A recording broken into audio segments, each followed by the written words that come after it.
the BC market landscape. Before you look at a single listing, I want to reset something. When most people think about investing in BC real estate, they think about Vancouver, and then they look at Vancouver prices. From there, they either give up or they stretch themselves dangerously thin, trying to make the math work. Here's what I want you to know.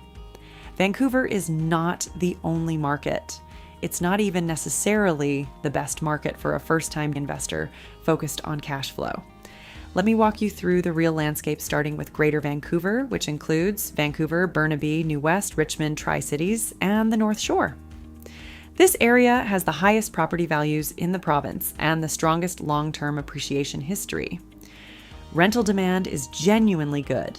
Population density, employment concentration, and university proximity all drive consistent demand. But here's the reality. Price-to-rent ratios in the Greater Vancouver core are challenging. You're often looking at properties where the math doesn't produce positive cash flow in the early years, if at all. You're betting on appreciation and mortgage paydown more than monthly income, which can be risky in a downturn. Go in with eyes open, as this is a long game in Vancouver, not a quick cash flow play. Next up, Surrey and the Fraser Valley. This is where I see a lot of compelling opportunity for first-time investors right now. Significantly more accessible price points than Vancouver. There's a growing rental demand as population spreads east, and major infrastructure investment. The SkyTrain expansion into Surrey and Langley is a genuine demand driver that's already visible in the market. If you want better cash flow numbers and you're comfortable with slightly less dramatic near-term appreciation, Surrey and the Fraser Valley deserve serious consideration.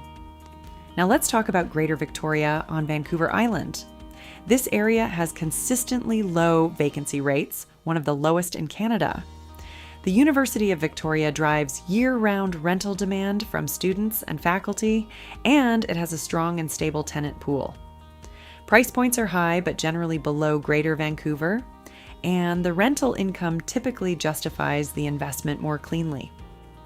If you're drawn to Victoria, the market fundamentals genuinely support it.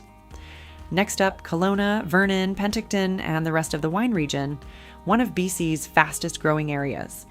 The tech sector has arrived in Kelowna in a meaningful way, and there's a strong tourism economy throughout the entire region. You can often find more accessible entry price points than in the coastal markets.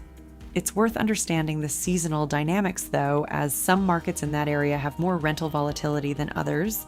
And last but not least, let's look at the central interior and northern BC.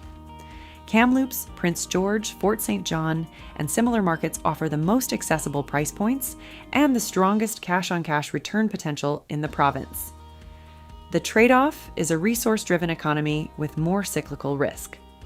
These markets can work very well, but they require understanding a different risk profile than coastal markets.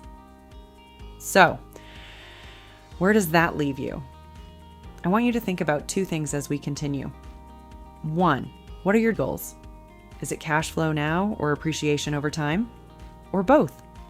All are valid, but they point to different markets. 2, what do you have the capacity to manage? A property in your local area that you can physically check on is very different from a property in a market you need to fly to. The right market for you depends on your answers and risk tolerance.